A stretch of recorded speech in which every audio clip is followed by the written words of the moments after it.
As you know, I have talked often about how climate projections are tricky. There are all sorts of uncertainties once you go beyond a couple of decades, because in the first couple of decades from now to, let's say, 2040 or so, 2050, the model uncertainties, internal variabilities dominate the uncertainties in the projections.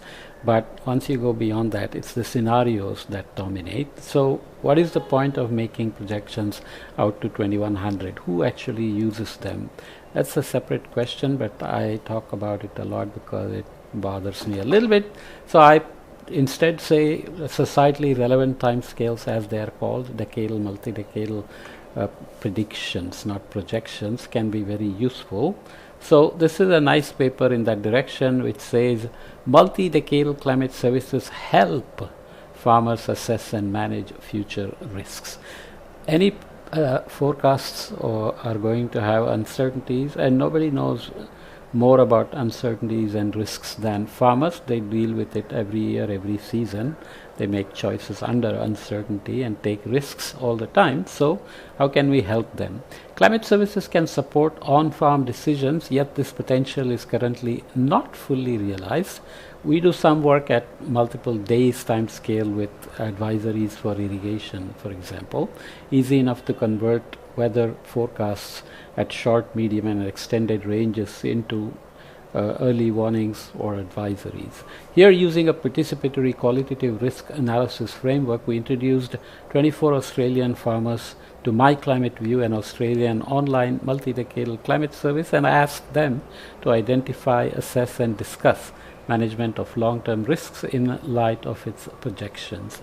We found that multi-decadal projections can help farmers to better understand future climate risks, potentially reducing the psychological distance from climate change. The use of long-term climate projections, however, can be impeded by lack of confidence in data, so leveraging the expertise of trusted service providers may help boost farmers' confidence. So you need some sort of a bridge from climate scientists who are producing the information versus trusted service providers, which have a better rapport with the farmers. Finally, its credibility, legitimacy and salience, as the communication peoples will tell you. Finally, through climate services, providing multi-decadal projections can help farmers to identify future climate risks. They require interactive, recurring engagement to turn awareness into action. So I think I read it wrong. Finally, though climate services providing multi-decadal projections can help farmers to identify future climate risks, they require interactive and recurring engagement to turn awareness into action. There you go. So just as an introduction, in 2009, the Global Framework for Climate Services was established to address climate risks through cohesive implementation of better climate services, leading to an increase in climate service development. Climate services is a collective term for the generation and provision of climate information tailored to user decision-making needs. However, despite initial promise, questions remain about climate services' direct benefits to society. Key challenges include a lack of equitable access to climate services and inadequate interactions between users and climate services providers. Often banks and other people use this better than farmers themselves in this case, let's say, or any users. Three key tensions hinder the successful rollout of climate services. One is a focus more on producing climate service products rather than understanding processes of use or pathways to impact, so the last mile problem.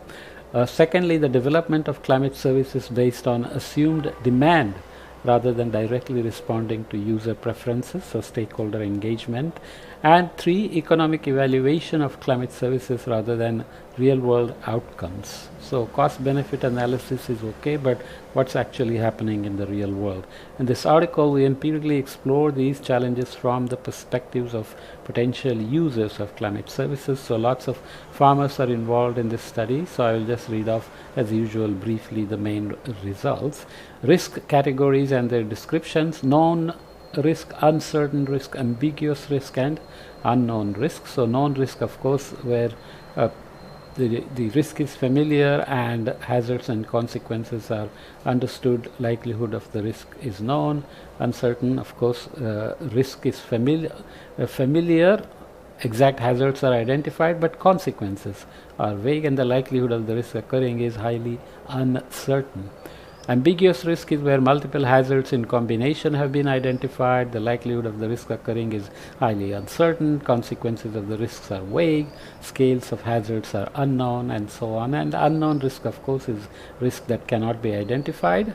Unidentified hazards, likelihoods, and consequences would be involved there.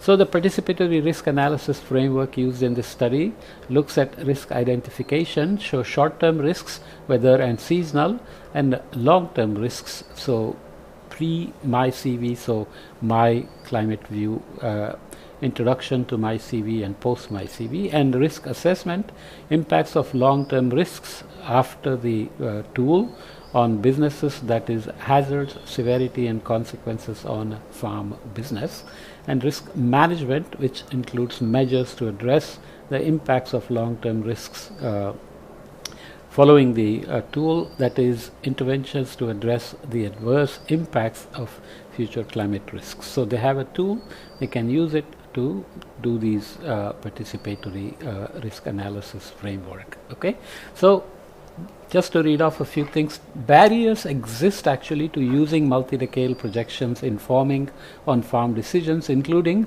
limited availability of agricultural sector-specific needs, limited relevance to farmers focus on shorter-term decision horizons. They are mostly worried about this season or the next year.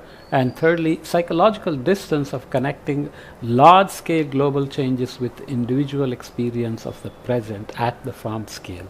The concept of psychological distance, noted as a barrier to climate change action, contends that individuals only experience here and now with themselves at the center, and any other experience with other objects and people occur at mentally constructed distance, that is psychological distance.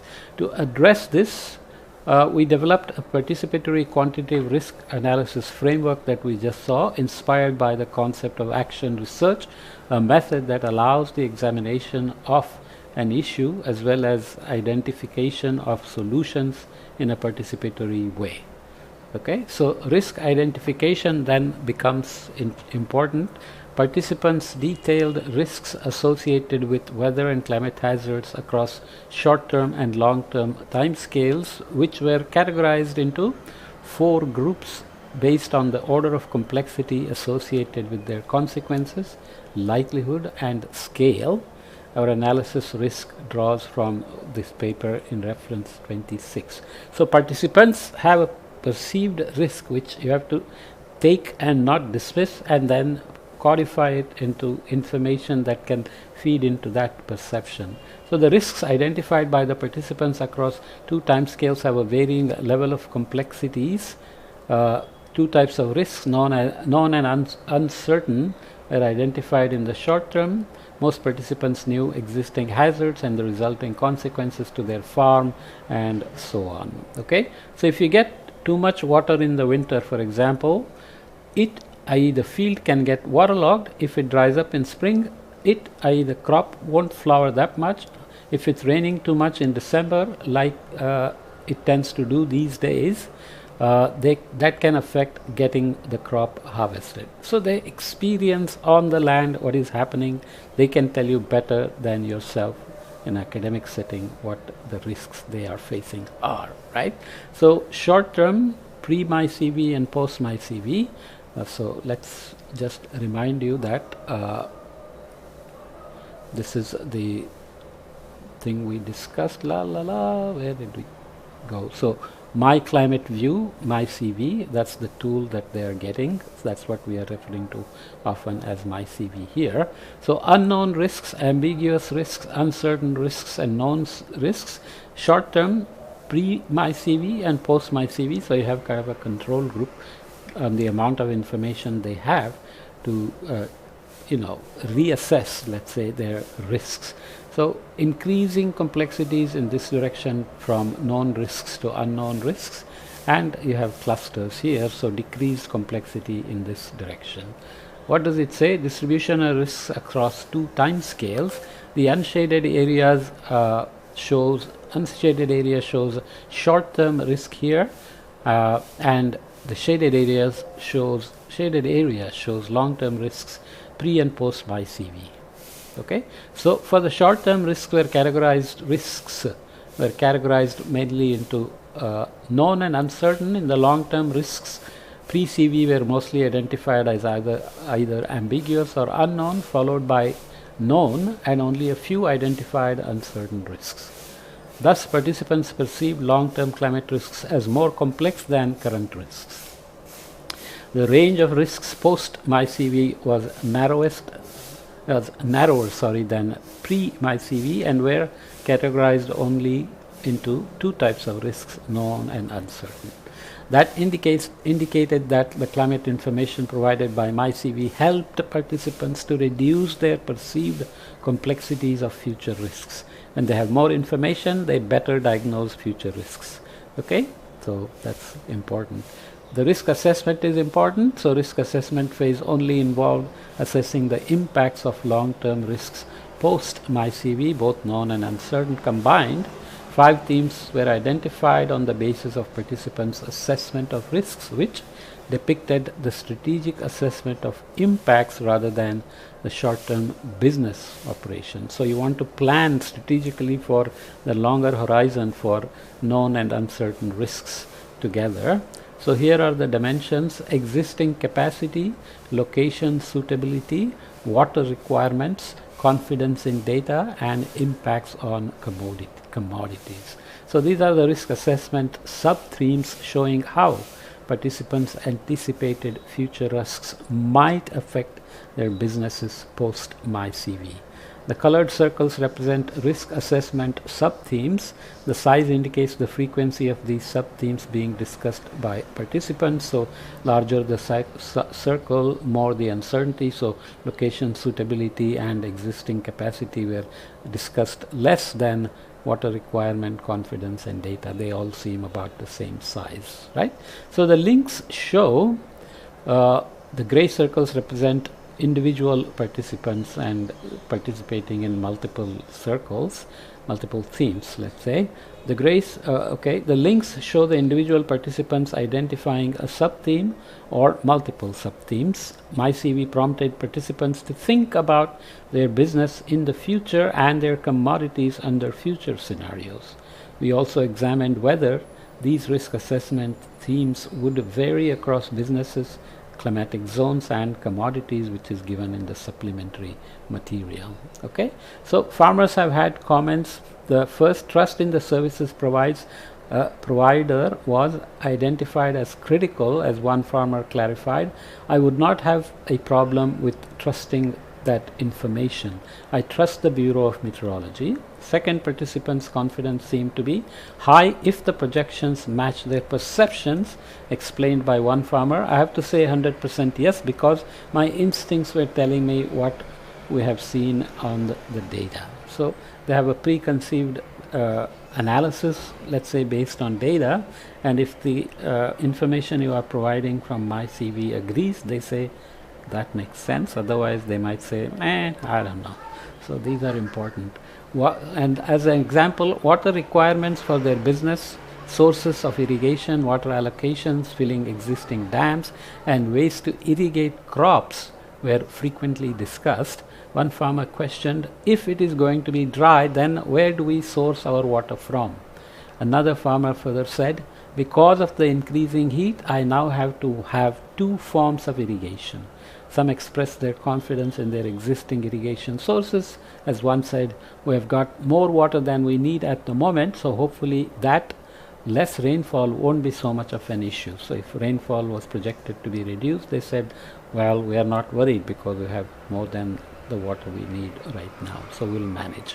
And risk management is the next step. Once you understand the risks, or they diagnosed it and put it into some boxes, participants discussed various approaches to managing long-term risks, both known and uncertain combined, informed by MyCV, which we grouped into 5 themes. They identified changes to their farming practices and their commodities to stay in business by, for example, efficiently managing irrigation, retaining soil moisture, altering fruit harvesting time, and adjusting livestock numbers. For example, one viticulturalist said, maintain irrigation systems. I'm definitely looking at making changes to our canopy management. Similarly, looking at soil health, so using composts and mulches to better utilize the moisture.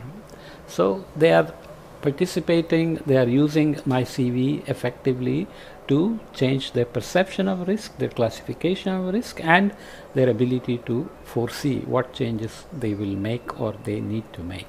Okay, so here is risk management sub-themes showing measures to address the impact of risks identified on the basis of MyCV. Again, the circle sizes represent management, participants in gray, and you can see the things discussed more or less. Add machinery and infrastructure, that is for risk management. Change farming practices, change commodities, inform business investments, continue existing practices. Okay, so the links show individual participants identifying a sub-theme or sub-themes which reflect strategic plans that participants perceived would help them to adapt their business to future climates. Okay, so there is more detail in the supplementary on whether risk management themes would vary across businesses, climatic zones, and commodities. In other words, are farmers from different climatic zones or producing different commodities, and different businesses of growing, processing, etc., I guess, are perceiving these things, risk management, the same way. So what is the discussion then? Our work has three major findings. First, our research suggests that MyCV can help farmers better understand future climate risks through reducing complexity and potentially reducing psychological distance, okay, on connecting global scale issues to their farm level problems, risks. This finding helps to contribute to the lack of empirical evidence about how multi-decadal projections can be operationalized in farm decisions. Once you get beyond the psychological distance and understanding complexity, you can then bring in multi-decadal projections as useful part of the decision making. The comparison between future climate risks pre and post MyCV was valuable to show the changes in risk perception after participants were introduced to contextualized climate information, made region specific, farm specific, let's say, which helped reduce their perceived complexities of future climate risks, that is, from ambiguous and unknown risks to known and uncertain risks. The pre-MyCV exercise provided a baseline to compare post-MyCV risk perceptions, which is good. This guided process helped participants to discuss the implications of climate projections for their commodity and region, and use this information to assess the risks on their business and identify risk management plans in terms of strategic rather than operational decisions. Operational decisions are day-to-day management, maybe season to season, but for longer term you need strategies. Further, existing literature posits that localizing and contextualizing climate impacts can decrease the psychological distance. MyCV offers location-based and commodity-specific climate projections, which we argue played a vital role in participants to understand and identify some specific future climate risks to their business. All of that comes with uncertainties, but nonetheless. So secondly, we found that confidence in data is an important driver for participants to meaningfully interact with the projections and subsequently identify future climate risks and actions to address them. So it's not uncommon for farmers to express their skepticism towards climate change projections, and this is often based on their experience in perceptions of inaccurate short-term weather and seasonal forecasts. So they're constantly dealing with seasonal and day-to-day forecasts, and they think, I don't trust longer-term forecasts. Okay, so all participants engaged in risk assessment and management discussions, despite some raising views about low confidence in the data. This exemplifies that farmers' confidence in climate projections can be addressed by providing sufficiently detailed and contextualized information through discussions and using the language and context they are familiar with. Okay, so here is a schematic. Multi-Decadal Climate Services, risk identification, risk assessment, and risk management are relying on this information. And here you have interactive activities, focused relationships with feedbacks, and active and recurring engagement, and then feedbacks on the outer loop as well, which basically enhances the use and usability and the trust in the product and the sense of risk and needed strategies to manage risk. Okay, a schematic showing the scope of multi-decadal climate services. The third finding they have is that climate information that scientists think is useful can be different to what is usable for users. This is always the case. So stakeholder engagement and co-production of these climate information in climate services is very critical. Although substantial scientific advancements have been made in the modeling of climate projections, making these digital tools usable requires the adoption of co-production